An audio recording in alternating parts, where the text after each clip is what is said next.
अस्सलाम वालेकुम। Welcome all of you live with Tahira and Ehtesham के साथ। मैं हूँ डॉक्टर कुरैतुल तसव्वुर। कल हम लोगों ने वर्कशॉप का हमारा फ़र्स्ट डे था, डिस्कस किया था ऑस्टियोपोरोसिस के बारे में। आज सेकेंड डे है वर्कशॉप का। आज हम लोग उसके इफ़ेक्ट्स के बारे में डिस्कस करेंगे, किस तरह से ऑस्टियोपोरोसिस जो हमारे हिप जॉइंट पे और नी जॉइंट पे अफेक्ट करता है।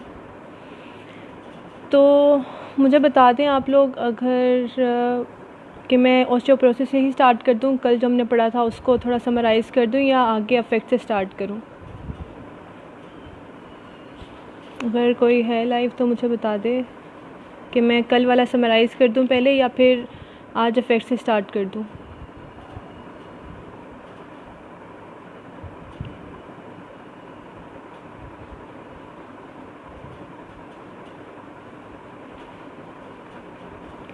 चलिए फिर मैं आज पहले अफेक्ट्स पढ़ा देती हूँ, वो बताने के बाद उसके बाद हम सारा एक दफ़ा समराइज़ कर लेंगे, ठीक है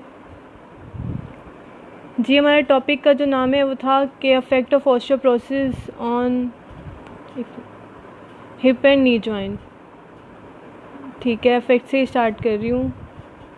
ठीक है, तो मैंने कल ऑस्टियोपोरोसिस की बात की थी कि ऑस्टियोपोरोसिस होता क्या है और वो किस तरह से जब अफेक्ट करता है, वो मैं उस बारे में आपको बताऊंगी आज।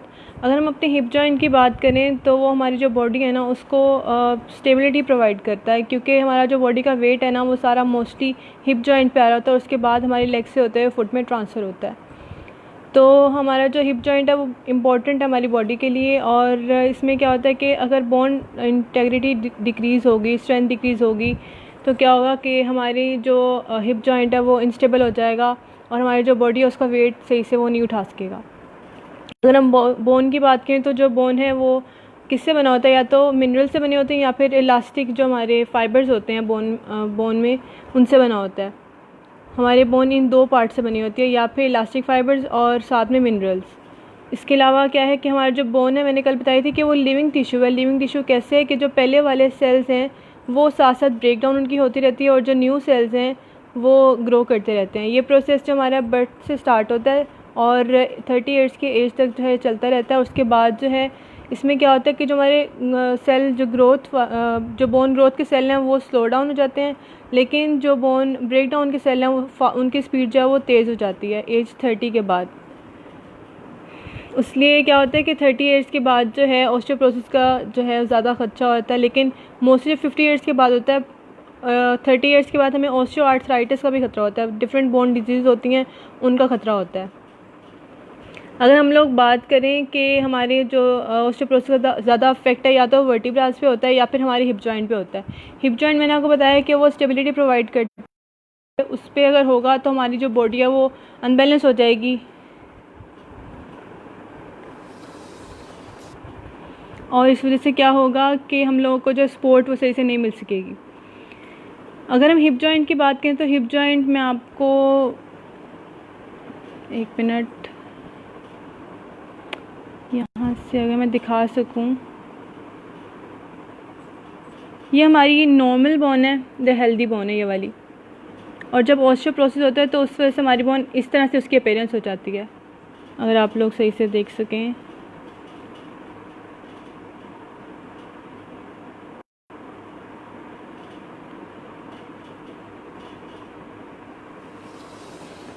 जी, ये मैंने आपको दिखाया है कि ऑस्टियोपोरोसिस हमारी बोन कैसे हो जाती है। इस तरह से मैंने कल आपको बताया था कि पोरस फॉर्मेशन हो जाती है हमारी बोन की। को एग्जांपल दी थी कि हमारे पास जो हनी बीज हैं उनका मतलब जैसे हम घर से छत्ता कहते हैं वैसे हो जाता है। कनेक्शन लॉस तो नहीं हो गया? आवाज़ आ रही है आप लोगों को मेरी?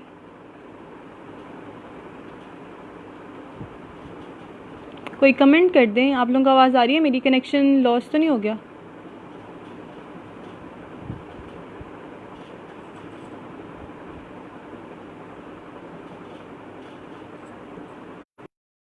आई थी अभी, वो आप लोगों ने देखी थी?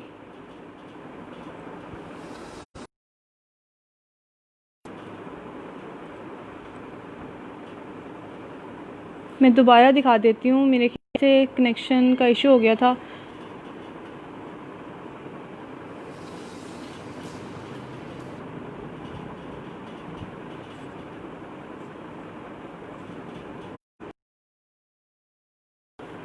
ये देखें हमारी ऑस्टियोप्रोटिक जो बोन है, हमारी हेल्दी बोन है। हेल्दी बोन के साथ जो दूसरी बोन अपीयरेंस है वो है हमारी ऑस्टियोप्रोटिक बोन की। अगर आप लोगों को नज़र आ रहा हो, ये दो बोन्स का कंपैरिजन क्या है, हेल्दी बोन का और साथ में ऑस्टियोप्रोटिक जो बोन है उसका। जिस तरह से मैंने बताया था आपको कि ऑस्टियोप्रोसिस में क्या होता है कि हमारी जो बोन है वो पोरस फॉर्मेशन उसकी हो जाती है, उसमें पोर्स वगैरह बन जाते हैं, वो ज़्यादा वाज़ेह तौर पे। वैसे तो हेल्दी बोन में भी हैं लेकिन वो नॉर्मल हैं। और दूसरी में जो आप देख सकते हैं किस तरह से उनकी जो डेंसिटी है बोन की वो कम हो चुकी है। जी, तो ये मैंने आपको दिखाया था कि ऑस्टियोप्रोटिक बोन कैसी इसकी अपीयरेंस होती है। और इसके अलावा जो मैं आपको बता रही थी कि हिप जॉइंट पे इसके इफ़ेक्ट के बारे में। हमारा जो हिप जॉइंट है उसके बारे में आपको बता रही थी, एक मिनट, किस तरह से जो है ऑस्टियोप्रोसिस हमारे हिप जॉइंट पे और नी जॉइंट पे इफेक्ट करती है। आज हम इस बारे में डिस्कस करेंगे। और इसमें क्या है कि हमारे हिप जॉइंट पे जो मोस्टली फ्रैक्चर का खतरा होता है ना, वो हमारी जो थाई बोन है ना, वो जहाँ से लिंक करती है ना हिप जॉइंट के साथ, वहाँ से फ्रैक्चर का खतरा होता है। और वो क्यों वहाँ से खतरा होता है वो मैंने आपको जो अभी बोन दिखाई है, ये हमारी थाई बोन ही है।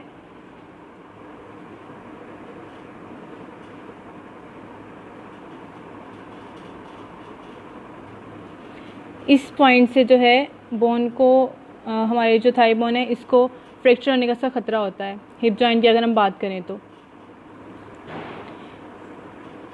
इसकी वजह से क्या है कि हमारी जो इंटेग्रिटी है जॉइंट की वो कम हो जाती है। अगर तो पेशेंट हेल्दी होगा ना तो उसको क्या होगा कि हम लोगों के पास उसका ऑप्शन ये होगा, अगर ऑस्टियोप्रोटिक है और उसको हिप जॉइंट का फ्रैक्चर हो गया तो उसके लिए सिर्फ एक ही ऑप्शन है कि वो सर्जिकल ट्रीटमेंट की तरफ जाए। लेकिन अगर तो पेशेंट हेल्दी नहीं है तो फिर इसके अलावा एक्सरसाइज वगैरह भी करवा सकते हैं। लेकिन अगर फ्रैक्चर नहीं हुआ तो फ्रैक्चर हो जाएगा तो उसके बाद तो सर्जरी ही ऑप्शन बचेगा। उसमें एक के मेटल इम्प्लांट्स लगा दिए जाएंगे और वो हैं फिर हेल्प करेंगे पेशेंट को उसकी मूवमेंट में। इसमें अब जो हिप में आता है ना हमारे पास ट्रांजिट ऑस्टियोप्रोसिस भी आता है। उसमें ट्रांजिट ऑस्टियोप्रोसिस में क्या होता है, नेम से पता चल रहा है कि टेम्परेरी होगा ऑस्टियोप्रोसिस। टेम्परेरी किस तरह से होगा कि जिस तरह हमारे पास कल मैंने पढ़ा था ना, आपको बताया था ऑस्टियोप्रोसिस के बारे में, वो एज रिलेटेड था।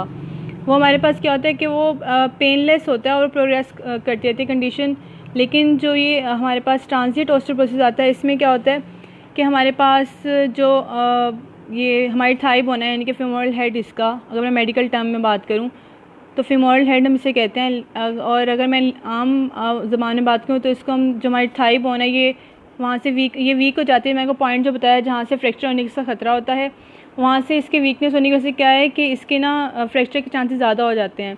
और इसमें क्या होता है, ट्रांजिट जो ऑस्टियोप्रोटिक मैंने आपको ऑस्टियोप्रोसिस बताया, इसमें पेशेंट जो है उसको पहले फील होता है कि उसकी ना एकदम से उसको पेन हो रही है। और वो पेन जैसे जैसे वो वॉक करता है या और ऐसे काम करता है, इस पर उसका वज़न पड़े उसकी टांगों पे, तो उसकी पेन जो है वो इंक्रीज़ करती जाती है।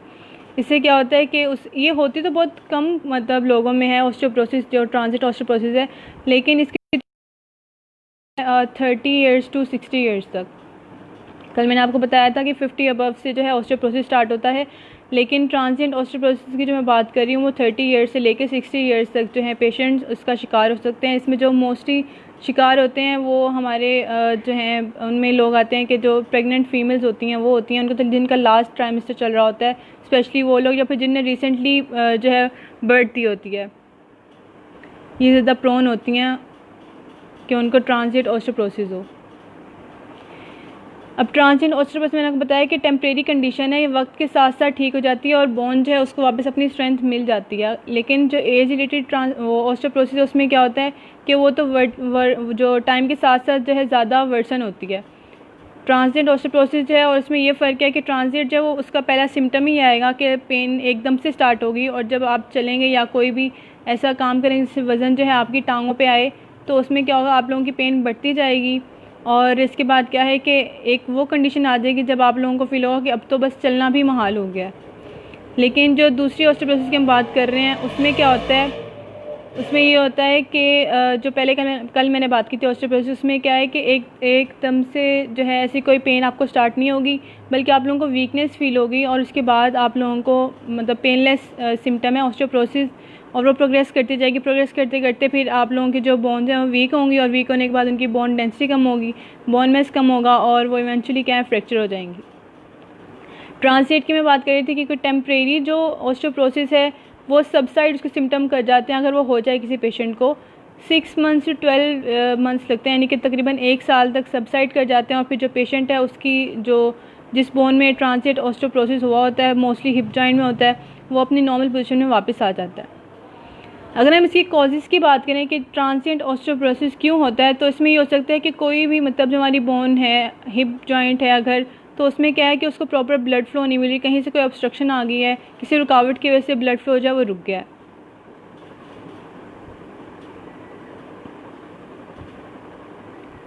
ठीक है, ब्लड फ्लो रुक जाता है। और ब्लड फ्लो रुकने की वजह से क्या होता है कि जब बोन को ब्लड फ्लो नहीं मिल रहा होता है या कोई हार्मोनल चेंजेस आ रहे होते हैं या फिर कोई भी मतलब नॉर्मल मैकेनिकल स्ट्रेस आता है, कोई भी अगर हमारी टांगों पे कोई जैसे कंप्रेशन आ रही है, कोई स्ट्रेस आ रहा है, कोई प्रेशर आने की वजह से क्या है कि वो जो है ब्लड फ्लो सही से नहीं पहुंचेगा। ब्लड फ्लो जब नहीं पहुंचेगा तो क्या होगा कि ट्रांसिएंट ऑस्टियोपोरोसिस कॉज होगा हिप जॉइंट में।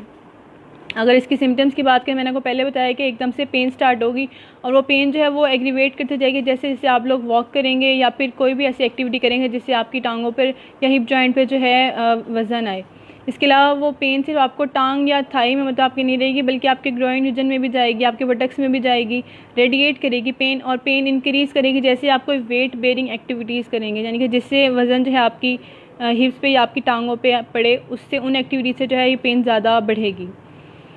इसके अलावा पेन बढ़ने के साथ साथ, क्योंकि पेन बढ़ेगी तो पेशेंट कोशिश करेगा कि उसे ज़्यादा टांग हिलानी भी ना पड़े, तो इस मूवमेंट होगी वो भी कम होती जाएगी। मूवमेंट कम होगी तो पेशेंट आहिस्ता आहिस्ता वो वक्त भी आएगा जब ट्राई करेगा कि मैं चलूँ ही ना, और अगर चलेगा भी तो वो अपनी जो चलने का तरीका है वो कुछ इस तरह से कर लेगा कि वो लंगड़ा लंगड़ा के चलेगा। जैसे हम कहते हैं ना, अक्सर लोग दर्द की वजह से चल लंगड़ा के थोड़ा सा चलते हैं क्योंकि उनसे सही उस दर्द की वजह से चला नहीं जा रहा होता। इसमें क्या है कि ज़्यादातर पेन तब होती है जब आप एक्टिवली मूव कर रहे होते हो अपनी टांग को, मतलब खुद से मूव करते। अगर डॉक्टर के पास जाओ चेक करवाने के लिए तो डॉक्टर जब मूव करता है उस वक्त आपको इतनी पेन नहीं होती, मतलब अगर आपको कोई और टांग मूव करवा रहा है पकड़ के तो उस वक्त इतनी पेन नहीं होगी, लेकिन अगर आप खुद से मूव करेंगे तो ज़्यादा पेन होगी। इसको अगर हम देखेंगे डायग्नोस्टिक टेस्ट इसके कौन से हैं, तो इसमें हम सबसे पहले तो पेल्विस का जो है वो डॉक्टर के पास एग्जामिन करते हैं। डॉक्टर फिजिकली एग्जामिन करने के बाद जो है एक्सरे रिकमेंड किए जाते हैं कंफर्म करने के लिए। फिर सीटी स्कैन्स होते हैं, और अगर ये चेक करना हो कि कोई जो सराउंडिंग सॉफ्ट टिश्यूज़ हैं बोन के अलावा, जो उसके साथ मसल या सॉफ्ट टिश्यूज़ पड़े हैं उनमें तो कोई इशू नहीं आ रहा, तो उसके लिए क्या होता है कि MRI जो है वो सजेस्ट किया जाता है पेशेंट्स को। इसके अलावा जो है, अगर मैंने आपको बात की थी कि जो ट्रांसिएंट ऑस्टियोपोरोसिस है वो किन में होता है, फीमेल जो प्रेग्नेंट होते हैं उनमें ज़्यादातर इसके चांसेस होते हैं होने के। और क्योंकि प्रेगनेंसी में जो है CT स्कैन वगैरह एक्सरे रिकमेंड नहीं किया जाता, 2 MRI जो है वो रिकमेंडेड है, लेकिन उसके लिए भी फिजिशियन जो है यानी कि MBBS डॉक्टर्स उनसे कंसल्टेशन जो है वो ज़रूरी है।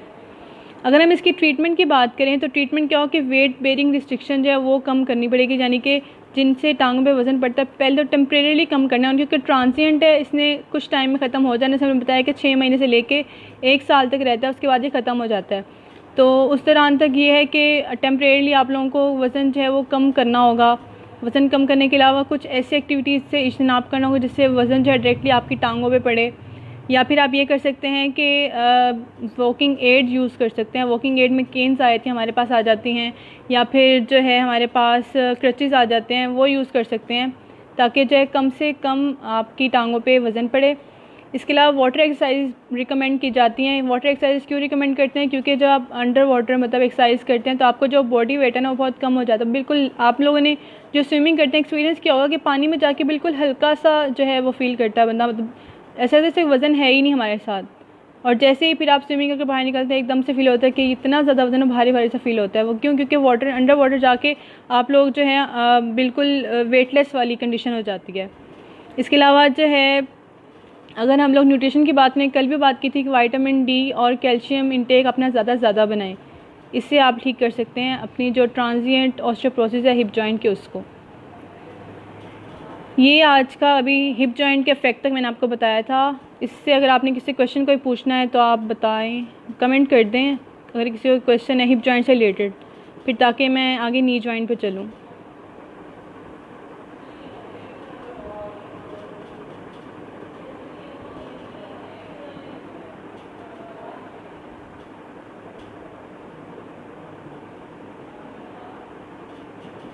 सो मिर्ज़ा आपने कहा है कि समटाइम्स काम करने की वजह से मसल स्ट्रेच हो जाते हैं, तो हिप में भी पेन होती है, इसकी क्या वजह? आपने खुद ही बता दिया कि मसल स्ट्रेच हो जाते हैं। स्ट्रेच होने की वजह से क्या है कि वो एक पुल क्रिएट करते हैं बोन पे, पुल क्रिएट होने की वजह से जो है हमारी जो बोन होती है उसमें पेन होती है। इसलिए जो है ये तब होता है कि जब एकदम से आप कोई सडन मतलब कोई मूवमेंट कर रहे हो, कोई जर्क आता है कुछ, जिस वजह से आपके जो मसल हैं वो स्ट्रेच होते हैं और वो बोन पे डायरेक्टली बोन डायरेक्ट पुल होती है उस वजह से। और कोई क्वेश्चन? किसी का क्वेश्चन है तो कमेंट कर लें, नहीं तो फिर आगे चलते हैं नी पे। ठीक है, ये मैंने आपको आज हिप जॉइंट के इफेक्ट के बारे में बता दिया है। अब आगे मैं चलती हूँ। पहले आपको कल ऑस्टियोपोरोसिस का बताया था, आज मैंने आपको बताया कि ऑस्टियोपोरोसिस जो है वो इसके एक और टाइप भी है जिसको हम ट्रांजिएंट ऑस्टियोपोरोसिस कहते हैं और वो हिप जॉइंट पे अफेक्ट करता है। अब अगर मैं नी पे चलूँ तो नी पे ऑस्टियोपोरोसिस नहीं हम कहेंगे ऑस्टियोआर्थराइटिस, क्योंकि वो कॉमन कंडीशन है जो नी जॉइंट पे होती है। ऑस्टियोआर्थराइटिस में क्या होता है कि ये वेयर एंड टेयर प्रोसेस है। ऑस्टियोपोरोसिस में मैंने आपको कहा कि बोन पोरस हो रही है, उसकी बोन डेंसिटी कम हो रही है, मैस कम हो रहा है। लेकिन ऑस्टियोआर्थराइटिस में क्या होगा कि जो हमारी बोन्स के दरमियान में कार्टिलेज होता है ना, वो कम हो रहा होता है। मैं देखती हूँ, अगर यहाँ पे मेरे पास पिक्चर है तो मैं आप लोगों को दिखा देती हूँ।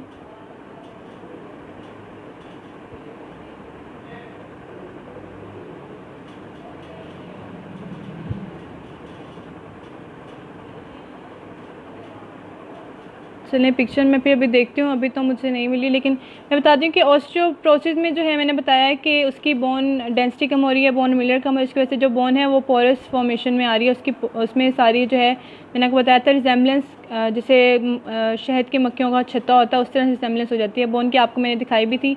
लेकिन ऑस्टियोआर्थराइटिस में क्या होता है कि जो बोन्स के दरमियान में जो कुशनिंग प्रोवाइड कर रहा होता है कार्टिलेज, स्टक हो गया नेट, अब ठीक है?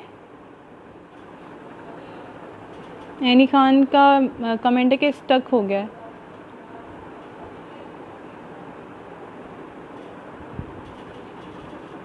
मुझे काइंडली कोई बता दें कि अब ठीक है।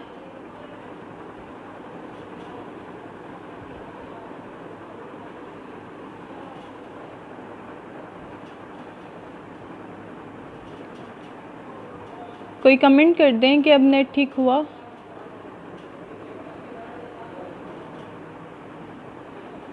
ऑल राइट, तो मैं आपको बता रही थी कि ऑस्टियोपोरोसिस में क्या है कि बोन की मिनरल जो डेंसिटी है, बोन डेंसिटी कम हो रही है और इस वजह से जो है पोरस फॉर्मेशन हो रही होती है बोन में। ऑस्टियोआर्थराइटिस में मैंने बताया है कि जॉइंट से में हमारे कार्टिलेज होता है जो कुशनिंग प्रोवाइड करता है। नेचुरली ये अल्लाह पाक ने बनाया है ताकि जो हमारी बोन्स हैं वो आपस में जब मूवमेंट करी हो तो आपस में रगड़ ना खाएं और रगड़ से बची रहें, क्योंकि अगर रगड़ खाते हैं तो बोन तो है वो तो इवेंचुअली डैमेज होके टूट जाएंगी, ख़राब हो जाएंगी, ख़त्म हो जाएंगी, बोन्स हड्डियाँ काम करना बंद कर देंगी। इससे अल्लाह पाक ने कुदरती तौर पर जो है कार्टिलेज बनाई होती है हमारे जॉइंट्स के दरमियान में, जो कि शॉक एब्जॉर्बर का काम करती है और जो हमारे जॉइंट्स जब आपस में मूव कर रहे होते हैं तो उनको आपस में रगड़ से, फ्रिक्शन से बचाने के लिए काम करती है। लेकिन कुछ जो है टाइम के साथ साथ क्या होता है, या बार अगर जॉइंट रब करे और आप लोगों की अगर डाइट ठीक नहीं होगी, कैल्शियम वगैरह न्यूट्रिएंट्स सब आप लोग सही से नहीं ले रहे होंगे, इस वजह से क्या होता है कि जो कार्टिलेज होता है ना वो रब हो के जॉइंट के साथ साथ उसका इवेंचुअली तो वहाँ से डैमेज होना स्टार्ट हो जाता है जॉइंट से।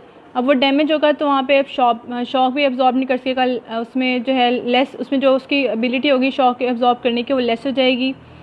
और इसमें क्या होगा, इसकी वजह से रिज़ल्ट क्या होगा, पेन होगी जॉइंट में, स्वेलिंग हो जाएगी, फिर आहिस्ता आहिस्ता स्वेलिंग के बाद स्टिफनेस हो जाएगी, यानी कि जॉइंट अकड़ना शुरू हो जाएगा और जो उसकी मूवमेंट है वो भी फिर क्योंकि अकड़ना शुरू हो जाएगा तो उसकी मूवमेंट भी कम हो जाएगी। अक्सर केसेस में ऐसा होता है कि जॉइंट्स में जो है बोनी स्पर्स बन जाते हैं। स्पर्स क्या होता है कि मतलब हार्ड से बम्प्स होते हैं वो हमारे बन जाते हैं, जॉइंट के जो बोन है उसके ऊपर बन जाते हैं। और ये इसके चांसेस जो हैं ऑस्टियोआर्थराइटिस के ये 45 इयर्स के बाद जो है ज़्यादा बढ़ जाते हैं। ऑस्टियोआर्थराइटिस की मैं बात कर रही हूँ, इसमें कार्टिलेज जो है वो डैमेज होना स्टार्ट हो जाता है। इसमें भी बाकी डिजीज़ की तरह, जैसे बोन डिजीज़ की बात है तो इसमें भी वीमेन जो हैं वो ज़्यादा प्रोन हैं, उनको ज़्यादा होता है। और इसके कॉजेज़ क्या हो सकते हैं, अगर हम एज की बात करें तो एज सबसे पहला इसका रिस्क फैक्टर है। कैसे रिस्क फैक्टर है कि हमारी एज के साथ साथ जैसे हमारी बोन ग्रोथ का मैंने बात किया था वो सेल्स कम हो रहे हैं, उसी तरह से जो कार्टिलेज हमारा है जो हील करता है बोन्स को, जो बोन में कार्टिलेज प्रेजेंट है वो जो हीलिंग साथ से प्रोसेस कर रहा होता है वो भी, उस प्रोसेस को भी वो भी कम हो रहा होगा, स्लो डाउन हो रहा होगा जैसे जैसे हमारी एज बढ़ती जाएगी। इंक्रीजिंग एज के साथ साथ कार्टिलेज जो है उसकी इम्यूनिटी कम हो रही है। साथ साथ अगर हम वेट की बात करें तो अगर हमारा वेट मतलब जो लोग ओबीज़ हैं उनमें ये होने के चांसेस ज़्यादा हैं। किस वजह से चांसेस ज़्यादा है? क्योंकि वो कॉन्स्टेंटली प्रेशर जो अप्लाई कर रहे हैं जॉइंट्स पे, उनका जो वेट है। आप इस बात से अंदाज़ा लगा लें कि अगर हम कहते हैं ना कि एक पर्सन 1 पाउंड वेट जो है वो गेन करता है, उस 1 पाउंड वेट गेन करने का मकसद ये है कि वो अपनी नी जॉइंट्स पे तकरीबन 3 से 4 पाउंड ज़्यादा उसका जो है वो जोर लग रहा होता है। उस 1 पाउंड के बदले से उसके नी पे 3 से 4 पाउंड मतलब 3 से 4 गुना ज़्यादा वेट लग रहा है उसके टोटल बॉडी वेट से। इसके अलावा हम बात करें तो कुछ लोगों को हेरिडिटी भी मतलब कि जीन से आ रहा, ख़ानदानी भी आ रहा होता है। जैसे बाकी हमारी हम बात कर लें डायबिटीज़ है, हार्ट के जो इश्यूज़ हैं वो आ रहे होते हैं, उसी तरह से ये भी जो है ख़ानदानी भी आ रहा होता है। इसके अलावा जो है जेंडर में मैंने इससे बात की कि विमेन जो है वो ज़्यादा प्रोन होती हैं। 45 ईयर्स के बाद जो है ये इसके चांसेस बढ़ जाते हैं, लेकिन अगर हम देखें तो मोस्टली किसी हमारे पास जो रिपोर्ट होते हैं वो 55 ईयर्स के बाद तो बहुत ज़्यादा चांसेस होते हैं प्रोन होने के, विमेन के स्पेशली। इसके अलावा अगर हम बात करें रेपिटेटिव स्ट्रेस इंजरीज़ की तो वो भी कॉज होता है। रेपिटेटिव स्ट्रेस इंजरीज़ कैसे मतलब कॉज करते हैं ऑस्टियोआर्थराइटिस?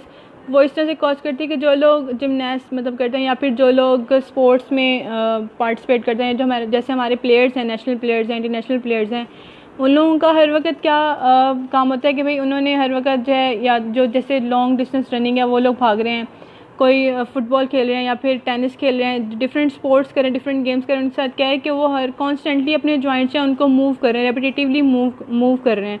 उस मूवमेंट की वजह से क्या है कि प्रेशर आ रहा है, प्रेशर की वजह से जो बार बार रगड़ उनके जॉइंट्स में आ रही होती है वो कॉज करती है कि इंजरी हो सकती है और जो कार्टिलेज है वो डैमेज हो सकता है। इसलिए उन लोगों को चाहिए कि जो वेट लिफ्टिंग वाली करते हैं, अगर हम इंटरनेशनल देखें तो वेट लिफ्टिंग कॉम्पिटिशन्स भी होते हैं, उसकी वजह से क्या होता है कि वो कंप्रेशन जो है वो प्रेशर हमारे जॉइंट्स पे डालते हैं और जो कार्टिलेज है वो डैमेज होना स्टार्ट हो जाता है। इसलिए उन प्लेयर्स को चाहिए कि वो जब भी अपने कॉम्पिटिशन्स कर रहे हो तो इसके साथ साथ प्रिवेंटिव मेजर्स लेके जहाँ प्रिकॉशंस रखें, ख़ास ख्याल रखें इस बात का कि इनके जो जॉइंट्स हैं उनकी इंजरी ना हो। और अपने जॉइंट्स को स्ट्रेंथन करने की जो है एक्सरसाइज वगैरह रेगुलरली करते रहें, रूटीन में अपनी एक्सरसाइज करें एक्सरसाइज, ताकि इनके जो जॉइंट्स हैं वो स्ट्रेंथन हो सकें और इनकी इंटेग्रिटी जो है वो मेंटेन रहे। इसके अलावा अगर नी के अराउंड जो मसल्स हैं वो वीक हों तो वो भी जो है कॉज करते हैं इसके ऑस्टियोआर्थराइटिस को। सिम्टम्स की अगर हम बात करें ऑस्टियोआर्थराइटिस तो क्या है, इसमें पेन स्टार्ट होगी, जैसे जैसे आप कोई काम कर रहे होंगे उस वक्त पेन स्टार्ट होगी। आहिस्ता आहिस्ता क्या है, जब आप रेस्ट करेंगे तो उस टाइम आपको पेन से जो है वो आराम मिल जाएगा, लेकिन जब फिर आप कोई काम करेंगे दोबारा से पेन स्टार्ट हो जाएगा। और इसके अलावा स्वेलिंग होगी। स्वेलिंग के बाद क्या होगा कि आप लोगों को फील होगा कि गर्माइश फील होगी जोड़ में ना, आपके जो घुटने का मतलब जोड़ है, घुटने में आपको फील होगा जैसे बहुत गर्म है, स्वेल हुए हैं। फिर आहिस्ता आहिस्ता आप लोगों को फील होगा कि अब स्टिफनेस हो रही है, यानी कि अकड़ रहे हैं। और अकड़ने के बाद आप लोगों को क्या होगा कि आप लोगों को तब से तब फील होगा कि या तो आप लोग थोड़ी सी देर भी बैठे हैं तो उसके बाद उठने लगे हैं तो आपको फील होगा कि भाई अकड़ रहे हैं, अब हमारे अकड़ना शुरू हो गए हैं, स्वेलिंग हो रही है, उसमें हमें गर्माइश फील हो रही है, उसमें हीट फील हो रही है। या फिर आहिस्ता आहिस्ता स्टिफनेस के बाद क्या आता है, नेक्स्ट स्टेप वो ये आता है कि आप डिक्रीज़ मूवमेंट हो जाएगी, क्योंकि जॉइंट स्टिफनेस हो रही है तो पेशेंट कोशिश करेगा कि अब मूवमेंट भी कम करूं, और इस वजह से क्या है कि मूवमेंट उसकी मोबिलिटी जो है वो कम होना शुरू हो जाएगी जॉइंट की, और ऑस्टियोआर्थराइटिस जो है उसके कॉजेज़ ज़्यादा बढ़ जाएंगे। एक टाइम वो भी आता है कि क्रैक जो है साउंड्स भी आती हैं जॉइंट से ऑस्टियोआर्थराइटिस में। इसका डायग्नोसिस भी बिल्कुल वैसे ही जैसे ऑस्टियोपोरोसिस का मैंने बताया था, पहले फिजिकली जो है फिजिशियंस एग्जामिन करते हैं। अगर फिजिशियन के पास मतलब ऑर्थोपेडिक सर्जन के पास जाते हैं या फिर MBBS डॉक्टर्स के पास जाते हैं या फिर हमारे पास आप लोग आते हैं फिजिकल थेरेपिस्ट के पास, तो हम लोग सबसे पहले तो फिजिकली एग्जामिन करते हैं, लेकिन कन्फर्म करने के लिए कुछ टेस्ट भी होते हैं, जैसे कि मैंने आप बताया एक्सरे है, MRI है, CT स्कैन है। उनको कन्फर्म करने के बाद हम लोग जो है कंफर्म करते हैं कि क्या बोन में ही कोई इशू है या फिर कोई सराउंडिंग टिश्यू में जो है वो इशू है। उस हिसाब से फिर हम लोग जो है वो ट्रीट करते हैं। अगर हम ट्रीटमेंट की बात करते हैं तो इसमें जो है जैसे बाकी मैंने पहले आपको कल भी बताया था कि ड्रग्स के थ्रू भी करते हैं, इसमें भी एंटी इन्फ्लेमेटरी ड्रग्स दिए जाते हैं, क्योंकि जो स्वेलिंग हुई होती है उसको कम करने के लिए देते हैं। अक्सर आपने देखा होगा कि जो फिजिशियंस हैं वो लोग सजेस्ट करते हैं कि आप जो बुज़ुर्ग हमारे होते हैं उनके घुटनों में इंजेक्शन के लिए भी करते हैं कि आप लोग इंजेक्शन लगवा लें, कॉर्टिकोस्टेरॉइड जो है इंजेक्शन करते हैं वो रिकमेंड के इंजेक्शन लगवा लिए जाएँ ताकि पेन जो है वो उनसे उनको आराम मिल सके। और इसके अलावा जो है उम्मे अमन का है कि ऑस्टियोआर्थराइटिस भी टेम्परेरी होता है। नहीं, ऑस्टियोआर्थराइटिस टेम्परेरी नहीं होता, ऑस्टियोपोरोसिस ऑस्टियोआर्थराइटिस जो है ये वक्त के साथ साथ बढ़ता जाता है। मैंने आपको पहले बताया था ना कि ट्रांजिएंट ऑस्टियोपोरोसिस ये टेम्परेरी होता है, इसका टाइम पीरियड 6 मंथ से 12 मंथ तक यानी कि तकरीबन 1 साल तक होता है। उसके बाद जो है फिर ये ख़त्म हो जाता है। लेकिन जो ऑस्टियोआर्थराइटिस है और ऑस्टियोपोरोसिस जो एज रिलेटेड ऑस्टियोपोरोसिस है ये जो हैं वक्त के साथ साथ बढ़ते रहते हैं। इनको हम प्रिवेंट कर सकते हैं, ख़त्म नहीं कर सकते। और प्रिवेंट करने के तरीके मैं आपको पहले कल भी बताए थे, आज भी बता रही हूँ कि ड्रग्स के थ्रू भी कर सकते हैं, डाइट के थ्रू भी कर सकते हैं। अगर अपनी डाइट अच्छी मेंटेन रखें, विटामिन डी, कैल्शियम और बाकी मिनरल्स जो हैं उनको हम अच्छे से बैलेंस डाइट लेके चलें, या फिर जैसे मैंने बताया भी आपको कि एंटी इन्फ्लेमेटरी ड्रग्स हैं। ऑस्टियोआर्थराइटिस के लिए इन्फ्लेमेशन हो रही है तो ऑस्टियोआर्थराइटिस में जो है एंटी इन्फ्लेमेटरी ड्रग्स देंगे ताकि इन्फ्लेमेशन कम हो। कॉर्टिकोस्टेरॉइड इंजेक्शन देंगे घुटने के अंदर।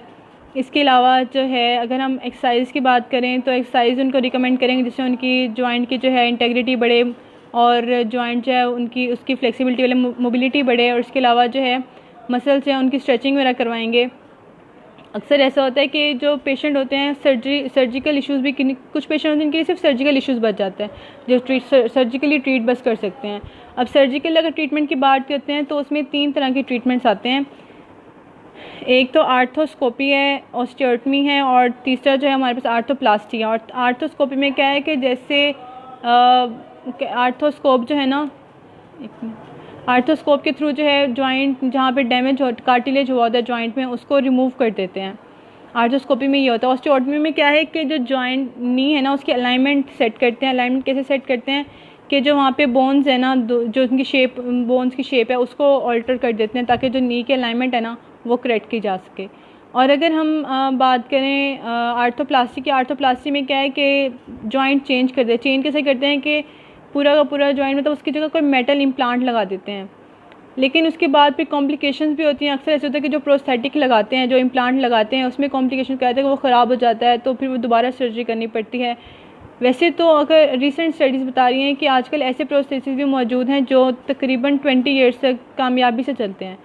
सर्जरी काफ़ी हद तक जो है यंगस्टर्स की अगर हम बात करें तो उनमें कामयाब रहती है, लेकिन जो बहुत एजेड होते हैं उनमें इसके बहुत रिस्क होते हैं और कॉम्प्लिकेशंस भी होती हैं। जैसे मैंने बताया कि अक्सर प्रोसेस भी ख़राब हो जाता है। और अगर हम लोग बात करें कि फ़िज़िकल थेरेपिस्ट के साथ साथ ऑस्टियोआर्थराइटिस में ऑक्यूपेशनल थेरेपिस्ट का भी बहुत ज़्यादा रोल है। वो रोल कैसे है? वो रोल इस तरह से है कि उन लोगों ने उनको रूटीन का वर्क सिखाना है, किस तरह से उन्होंने अपनी लाइफ में मतलब फंक्शन जो उनके डेली रूटीन के हैं वापस करने हैं, किस तरह से उनको मतलब उनको ईजी बनाना है कि उनको सारे तरीके बताए जाएंगे कि वो अपने जो रूटीन के जो फंक्शन हैं टॉयलेटिंग, ड्रेसिंग वगैरह वो किस तरह से परफॉर्म करें। इसके अलावा अगर हम डिवाइसेस का कहें कि वॉकिंग एड जो है वो रिकमेंड अगर करने की बात है तो वो 2 तरह की होती है। एक अनलोडर होती हैं जो ऑस्टियोआर्थराइटिस में क्या करते हैं कि वो लोड को कम कर देती हैं नी जॉइंट पे। और दूसरी जो डिवाइस हमारे पास हैं वो होती हैं स्पोर्ट क्या करता है कि वो नी को सपोर्ट प्रोवाइड करते हैं ताकि जो है ऑस्टियोआर्थराइटिस में जो पेशेंट है उस पर नी पे जो है वो कम उसका लोड पड़े। मैं क्वेश्चन भी देख लूँ।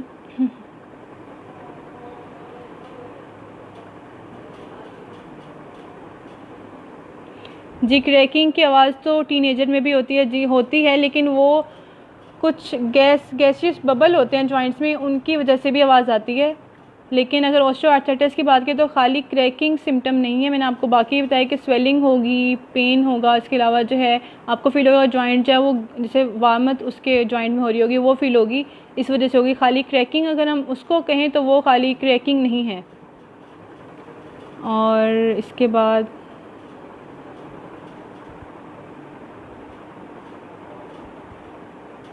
मुस्कान ने पूछा है क्या ट्रांजिट ऑस्टियोपोरोसिस के लिए मेडिसिन मस्ट है, यानी अगर 12 मंथ में ख़त्म हो जाता है तो मेडिसिन लाजमी है? नहीं, मेडिसिन लाजमी नहीं है, लेकिन उसके लिए आप प्रिवेंटिव मेजर भी कर सकते हैं। मेडिसिन आप इसे ले सकते हैं कि पेन भी अगर आपको फील होती है तो जो फिजिशियंस हैं वो आपको रिकमेंड कर सकते हैं मेडिसिन कि आप मेडिसिन लें ताकि आप लोगों को जो पेन है वो पेन इंटेंसिटी कम हो सके। लेकिन उसके अलावा जो है वो मैंने सब बताया कि टेम्परेरी है तो इसलिए टेम्परेरीली आपको कह दें कि वेट बेयरिंग जो है वो कम कर लें, यानी कि वो काम ना करें जिनसे जो डायरेक्ट वज़न है वो आपके घुटनों पे पड़ रहा हो, आपके जोड़ों पे पड़ रहा हो, ताकि जो है आपको आगे चल के कोई मतलब बोन फ्रैक्चर फेस ना करना पड़े।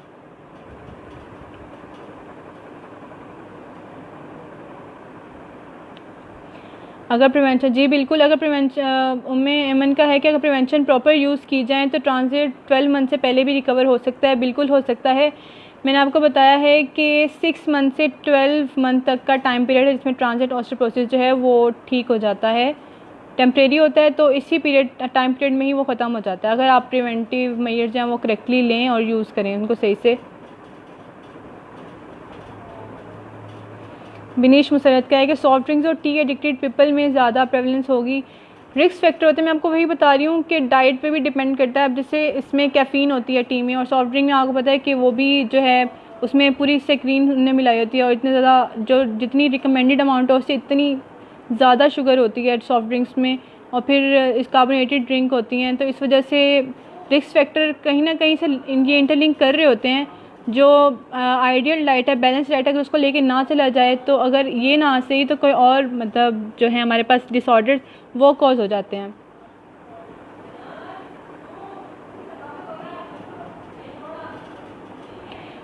फ्याज भट्टी का है कि ट्रांजिट ऑस्टियोपोरोसिस कब तक रिकवर होता है। ट्रांजिट ऑस्टियोपोरोसिस मैंने आपको बताया है कि उसका जो टाइम पीरियड है वो 6 मंथ से लेके 12 मंथ तक है। इस टाइम पीरियड में ट्रांजिट ऑस्टियोपोरोसिस जो वो रिकवर हो जाता है, क्योंकि ये टेम्परेरी होती है कंडीशन, तो ये 6 मंथ से लेके 12 मंथ तक का टाइम पीरियड लेती है, उसके बाद ये रिकवर हो जाती है। अच्छा जी, एक्सरसाइजेस की बात अब करते हैं कि ऑस्टियोआर्थराइटिस में किस किस्म की एक्सरसाइज होनी चाहिए। इसमें भी नी ऑस्टियोआर्थराइटिस में एक्सरसाइज जो है, सबसे पहले तो आप लोगों ने अपने जॉइंट को जो है स्टेबल करना है। स्टेबल करने क्या करेंगे आप लोग, उसके लिए स्ट्रेंथनिंग एक्सरसाइजेस करेंगे। मसल को पहले स्ट्रेंथन करेंगे, मसल स्ट्रेंथ होंगे आपके, तो उसके बाद आप लोग स्ट्रेचिंग करेंगे। स्ट्रेचिंग से क्या होगा, आपके जो जॉइंट्स हैं उनकी मोबिलिटी जो है वो बेहतर होगी। और उसके लिए एक्सरसाइज मैं आपको बल्कि पिक्चर्स में दिखा देती हूँ कुछ।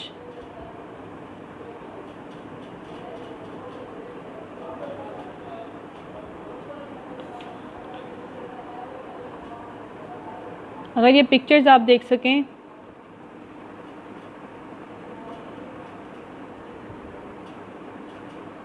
ये आपके जो है मैं जो पढ़ाया अभी कि नी ऑस्टियोआर्थराइटिस उनके लिए है ये एक्सरसाइजेस।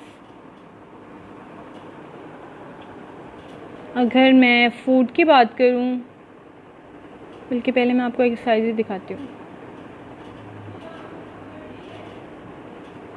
ये और ऑस्टियोपोरोसिस की कल बात की थी, उसके लिए एक्सरसाइज प्लान कि कुछ एक्सरसाइज मैं आपको बता रही हूँ कल, क्योंकि मैंने आप लोगों को ज़बानी बताया था तो कुछ लोगों ने कहा था कि एक्सरसाइज की पिक्चर्स अगर दिखा दूँ, तो अगर ये आप लोगों को विजिबल हों तो ये कुछ एक्सरसाइजेस के सैम्पल हैं, इस तरह से एक्सरसाइज करवाई जाती हैं ऑस्टियोआर्थराइटिस और ऑस्टियोपोरोसिस में।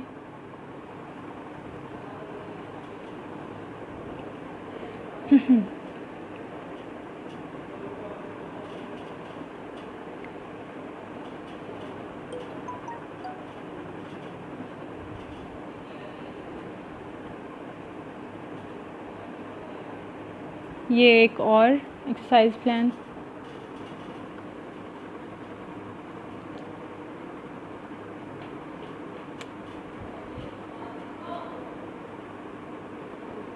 इसके साथ मैं आगे दिखाती हूँ आप लोगों को। ये कल हम बात कर रहे थे ऑस्टियोपोरोसिस का कि ज़्यादा जो होता है चांस हिप बोन में होता है, रिस्ट में होता है, या फिर वर्टिब्रास में। ये वर्टिब्रास का है कि किस तरह से ये हमारे पास नॉर्मल बोन है, नॉर्मल बोन के बाद किस तरह से ऑस्टियोपोरोटिक हो जाती है, पोरस फॉर्मेशन हो जाती है। ये वर्टिब्रा का मैं आपको दिखा रही हूँ। ये एक्सरसाइज हमारे पास आती हैं नी ऑस्टियोआर्थराइटिस के लिए।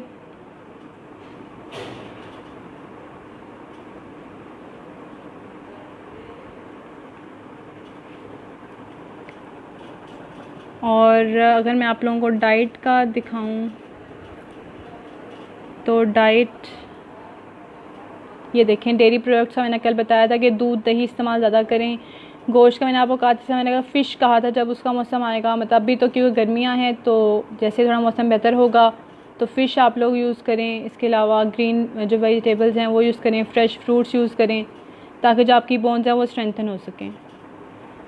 और ये देखें हेल्दी बोन्स के लिए फ्रूट्स का बताया है, और इसी तरह से सारी बताई हैं, डेयरी प्रोडक्ट्स बताई हैं।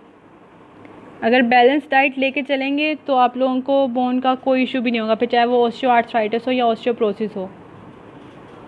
मज़ीद जो है पिक्चर्स में अगर आप लोगों को क्लियर नहीं अभी हो रही तो बाद में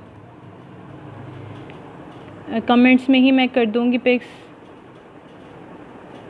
अभी, क्योंकि लाइव हूँ तो लाइव लैपटॉप से नहीं हूँ, वरना लैपटॉप से तो मैं स्क्रीन शेयर कर देती। मोबाइल से तो ऑप्शन नहीं आएगा स्क्रीन शेयर का। चलिए, ये था आज का सारा सेशन। उम्मीद है कि आप लोगों को समझ आ गई होगी। अगर आप लोग चाहें तो मैं कल वाला रिवाइज़ कर देती हूँ, थोड़ा समराइज़ कर देती हूँ। मुझे बता दें अगर आप एक दफ़ा एज अ होल सारा समराइज़ करवाना चाहते हैं तो।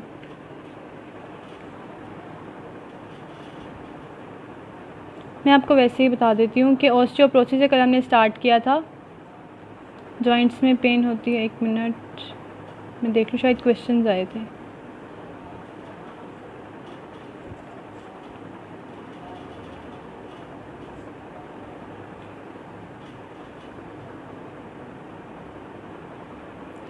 अच्छा, एनी खान का है कि एक्सरसाइज में कोई टाइम भी लाजमी है या जितनी देर हो सके? टाइम लाजमी है, लेकिन जैसे मैं बताऊं कि अगर आप लोग अब से स्टार्ट कर रहे हैं तो अगर रेपिटेशंस की बात करें तो स्टार्ट में आप लोग कोशिश करें कि 10 रेपिटेशंस भी बहुत हैं। अगर तो आप लोग की बॉडी, आप लोगों को लग रहा है कि कर सकते तो 15 कर लें। लेकिन जो टाइम है, जैसे कि अगर एक एक्सरसाइज जो है वो आपको मतलब अगर जैसे नेट पे आप लोग देखते हैं तो नेट पे बताई गई है कि भाई वो एक्सरसाइज जो आप लोगों ने एक जो है आपने 5 मिनट्स तक करनी है। तो 5 मिनट्स तक का मतलब ये नहीं कि आपने स्टार्ट से 5 मिनट्स में करनी है, वो बजाय आपको फ़ायदा देने के नुकसान देगी। जब भी आपने एक्सरसाइज प्लान कोई भी स्टार्ट करना है तो आपने थोड़े से स्टार्ट करना है और आहिस्ता आहिस्ता टाइम और इंटेंसिटी जो है वो बढ़ाती जानी है। मतलब रेपिटेशन और उसकी जो टाइम है उस हिसाब से बढ़ाते जाना है। मतलब 10 से स्टार्ट करें, 10 रेपिटेशन से, फिर आहिस्ता आहिस्ता नेक्स्ट डे जो है फिर आप 10 के बाद फिर 12, 15, 20 इस तरह कर लें।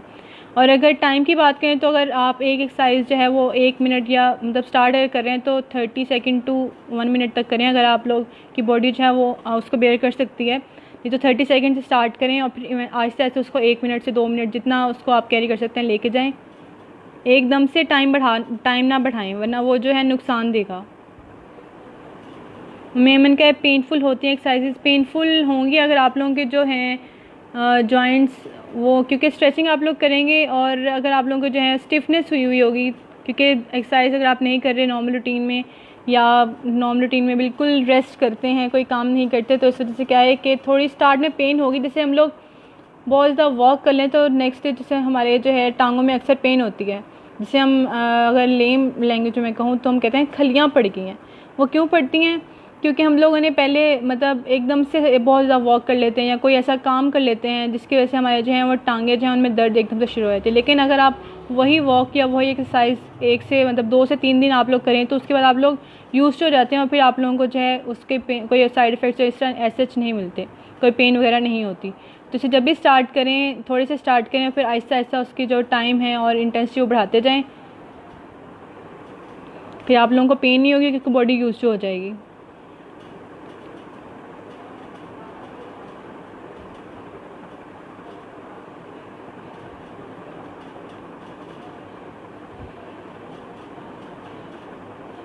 रेपिटेशन का मैंने आपको बताया है कि अगर आप एक्सरसाइज कर रहे हैं खुद से, अगर तो आप फिजियोथेरेपिस्ट से पूछे करें तो वो आपको ऑब्वियसली अगर आप स्टार्ट से करेंगे तो आपको बताएंगे किस तरह से कितनी रेपिटेशन रख के आपने करनी है। लेकिन क्योंकि आजकल इंटरनेट का ज़माना है, सोशल मीडिया का ज़माना है, तो यूट्यूब पे देख के या नेट से देख के भी स्टार्ट कर लेते हैं लोग।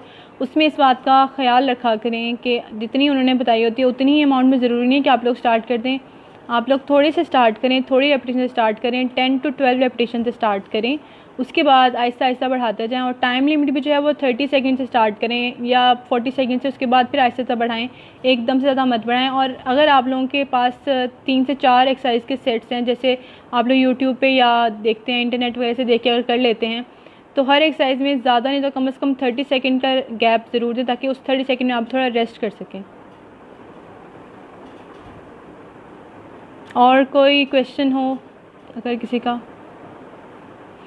हमने कल ऑस्टियोपोरोसिस की बात की थी। ऑस्टियोपोरोसिस में क्या मैंने बताया था आप लोगों को कि बोन डेंसिटी कम हो रही है, उसमें जिस वजह से जो है बोन की जो अपीयरेंस है वो पोरस हो जाती है। पोरस के मैंने एग्जांपल आप लोगों को दी थी किस तरह से कि जो शहद की मक्खियाँ होती हैं उनको जो घर होता है, छत्ता मतलब जिसे हम कहते हैं, उस तरह से बोन जो है उनकी अपीयरेंस हो जाती है। मैंने आपको पिक्चर्स में भी दिखाया, अगर आप लोगों को क्लियर हुआ उससे, कि ऑस्टियोपोरोसिस हमारी बोन वैसे हो जाती हैं। और उसका किसी ने शायद क्योर वाला क्वेश्चन किया था, उसकी कोई मतलब कोई परमानेंट इलाज नहीं है उसको ख़त्म किया जा सके, लेकिन ये है कि उसे बचा जा सकता है, उसको कम किया जा सकता है, कम इस तरह से किया जा सकता है, चांसेस को कम किया जा सकता है।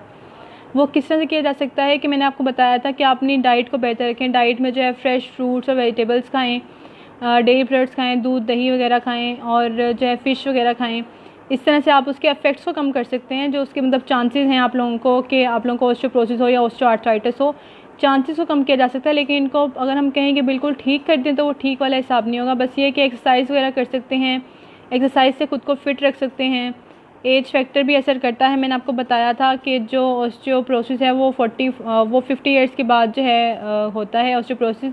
और ऑस्टियोआर्थराइटिस की जब मैंने बात की थी तो मैंने अब उसकी बात की थी कि वो 45 ईयर्स के बाद उसके चांसेस ज़्यादा होते हैं, और 55 के बाद जो है वो ज़्यादा कॉज होता है ऑस्टियोआर्थराइटिस कि उसके बाद तो कंफर्म होता है ना कि भाई अब तो किसी वक्त भी हो सकता है। लेकिन अगर आप लोग पहले से अपनी जो डाइट है वो बेहतर रखेंगे और लाइट एक्सरसाइज करेंगे अगर, तो आप लोगों को जो है ना ऑस्टियोपोरोसिस होगी ना ही ऑस्टियोआर्थराइटिस, और अगर वैसे कोई जॉइंट इशू वगैरह जॉइंट पेन है तो वो भी नहीं होगी।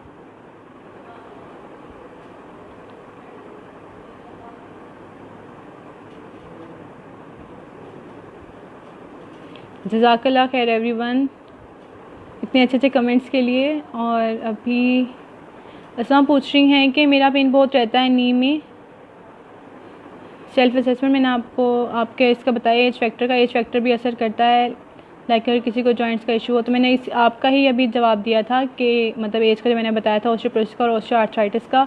होप सो आपको इसका जवाब मिल गया होगा। अच्छा, असमा कह रही है कि मैं मिल्क भी लेती हूँ लेकिन जो है ये जॉइंट पेन बहुत है। तो मैंने बताया कि जॉइंट का जो पेन है, चाहे नी का भी, मैंने नी का बताया कि जॉइंट का पेन इस वजह से भी होता है नी में कि उसके जो मसल सराउंड कर रहे होते हैं ना वो भी कभी कभार होते हैं कि वीक हो जाते हैं। तो उस वजह से भी तो है क्या होता है कि हमारे जो पेन है वो जॉइंट्स में होता है। मसल की स्ट्रेंथनिंग एक्सरसाइज हैं वो करें। मिल्क आप ले रही हैं अच्छी बात है, लेकिन ये इस बात का ख्याल रखें कि यही ना हो कि आप बस कैल्शियम जो है उसका इंटेक ज़्यादा ले रही हैं और विटामिन डी होना जो कैल्शियम को एब्जॉर्ब करने में हेल्प करे। क्योंकि खाली अगर आप कैल्शियम लेते रहेंगे तो वो अगर उसको एब्जॉर्ब जितना होना है वो तो उस अमाउंट में हो ही नहीं सकेगा। क्यों? अगर विटामिन डी जो है वो हेल्प करता है कैल्शियम को हमारी जो बोन्स है उनमें एब्जॉर्ब होने में। तो उसका भी ख्याल रखें और बाकी डाइट पे अपनी प्रॉपर रखें और लाइट एक्सरसाइज भी करें, स्ट्रेंथनिंग एक्सरसाइज करें, स्ट्रेचिंग एक्सरसाइज करें ताकि आपके जो बोन्स और मसल हैं वो स्ट्रेंथन हो सकें और जो है उनकी जो मोबिलिटी है वो इम्प्रूव हो सके। फरवा पूछिए ऑस्टियोआर्थराइटिस और ऑस्टियोपोरोसिस की रेशो किस एज में सबसे ज़्यादा होती है। ऑस्टियोपोरोसिस की अगर हम बात करते हैं तो वो तो 50 अबव ईयर्स के बाद जो है ज़्यादा चांसेस हो जाते हैं। कहते हैं ऑस्टियोआर्थराइटिस की तो वो 55 अबव। अगर आपकी डाइट अच्छी है तो फिर तो आप लोग एक्सरसाइज वगैरह भी करें और इंशाल्लाह जो है आप लोगों को उस हद तक सारा नहीं होगा। मतलब लेट में जाके अगर हुआ तो होगा, लेकिन अगर डाइट अच्छी नहीं है तो इसके चांसेस पहले भी होते हैं कि मैंने बताया ऑस्टियोआर्थराइटिस जो है 45 ईयर्स के बाद चांसेस बढ़ जाते हैं। लेकिन अगर आप लोगों की डाइट वगैरह नॉर्मल चल रही है, बस ठीक है, एक्सरसाइज भी है कि थोड़ी बहुत वॉक शॉक कर रहे हैं, तो 55 ईयर्स के बाद चांसेस ज़्यादा हो जाते हैं। इसलिए अपनी डाइट को मज़ीद बेहतर करें और एक्सरसाइज भी जो है वो करें, आप लोग रूटीन का अपना जो है हिस्सा बनाएं। सेल्फ असेसमेंट ने पूछा शेटिका पेन भी इसमें आती है, इसका कोई हल? शेटिका पे भी मैं वर्कशॉप मैंने बताई हुई है जो लाइव विद ताहिरा एहतशाम है उनको, और इंशाल्लाह उसका भी बहुत जल्द प्लान करना है। शेटिका हमारे पास दो तरह का होता है, ट्रू शेटिका और फॉल्स शेटिका। एक तो मसल की वजह से आ रही होती है पेन, और एक डायरेक्टली जो बोन की वजह से नर्व इम्पिंजमेंट हो रही होती है, हमारी नर्व दब रही होती है, कंप्रेशन हो रही होती है, उसकी वजह से आ रही होती है। और इसमें वो नहीं आती, उसका अलग से सेशन होगा। मैं इंशाल्लाह कोशिश करूँगी कि वो वर्कशॉप भी आप लोगों के साथ कंडक्ट करवाऊँ और आप लोगों को उसके बारे में बताऊँ। तो वो इंशाल्लाह जल्द ही आप लोगों को अनाउंस कर देंगे इस पेज पे, और फिर उसमें आपको मैं सारा बता दूँगी कि ट्रू और फॉल्स शेटिका में क्या डिफरेंस है और किस तरह सारा होता है, उसके कॉजेज, सिम्टम्स, सब कुछ इंशाल्लाह बताऊँगी ट्रीटमेंट के साथ। ठीक है। Obesity next. हाँ जी, ओबेसिटी का भी आया था और कल किसी ने अंडरवेट का भी कहा था, तो उस बारे में भी डिस्कस करते हैं और उनका भी प्रॉपर जो है वो प्लान करते हैं।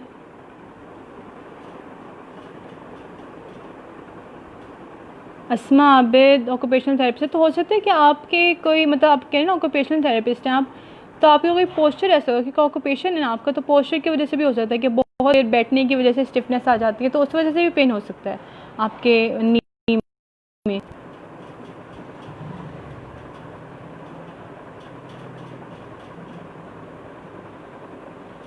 वेट गेनिंग पे, ठीक है, वेट गेनिंग पे भी सेशन रखना है, ओबेसिटी पे भी रखना है। शेटिका पेन नहीं, वो ऑस्टियोपोरोसिस में नहीं आता और ना ही इसमें आता है ऑस्टियोआर्थराइटिस में, उसका अलग से सेशन होगा और वो इंशाल्लाह मैं कोशिश करूँगी कि जल्द ही रखा जाए।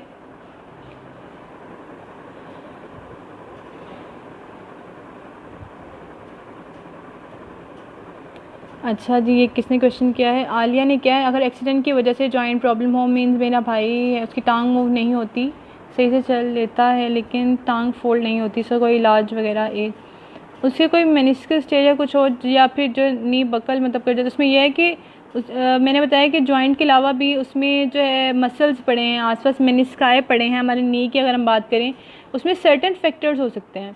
तो कोई स्क्रीनिंग टेस्ट वगैरह करवाएं फिजिशियन से, तो उससे रूल आउट ताकि डिजीज़ हो, पता चले कि असल जो है वो फैक्टर क्या है, कि अक्सर इशू क्या है वहाँ पे, ताकि उस हिसाब से ट्रीटमेंट किया जा सके। कंजुल ईमान जी, इंशाल्लाह प्लान करते हैं ओबेसिटी वर्कशॉप के बारे में भी, शेटिका के बारे में भी। जी, जो लोग शेटिका कह रहे हैं, मैंने आप लोगों के कहने से पहले ही कहा हुआ, बल्कि इस वर्कशॉप से पहले मैंने उसके बारे में कहा हुआ था, लेकिन पता चला था कि इसकी डिमांड ज़्यादा है, इसलिए पहले ये कर ली गई है। अब नेक्स्ट टाइम जो है इंशाल्लाह शेटिका पे भी करेंगे, ट्रू और फॉल्स शेटिका पे, तो उसके लिए आप लोग हमारे साथ रहिएगा। चैनल को आप लोगों ने लाइक तो किया होगा, तो बस इसकी नोटिफिकेशन भी ऑन कर लें ताकि आप लोगों को नेक्स्ट टाइम जब भी वर्कशॉप हो तो पता चल सके। शेटिका भी इंशाल्लाह ज़रूर होगी, और मैं वेट गेन के बारे में बात करती हूँ, ओबेसिटी के बारे में बात करती हूँ कि वो भी अगर न्यूट्रिशन बेहतर तरीके से करवा सके तो वो करवा दें, नहीं तो फिर फिज़िकल थेरेपिस्ट यानी कि मैं अगर हुई तो मैं करवा दूँगी। और कोई क्वेश्चन आप लोगों का हो तो कर लीजिए, क्योंकि अभी मेरे ख्याल से 9 बजे आगे कोई और लाइव सेशन भी है पेज पे, उस हिसाब से मुझे फिर एंड भी करना है, तो आप लोग मुझे बता दें किसी को और कोई एम्बिगिटी है तो मैं क्लियर कर देती हूँ। कमेंट कर दें अगर आप लोगों को है, अगर नहीं है तो ठीक है, फिर ख़त्म करते हैं इसको।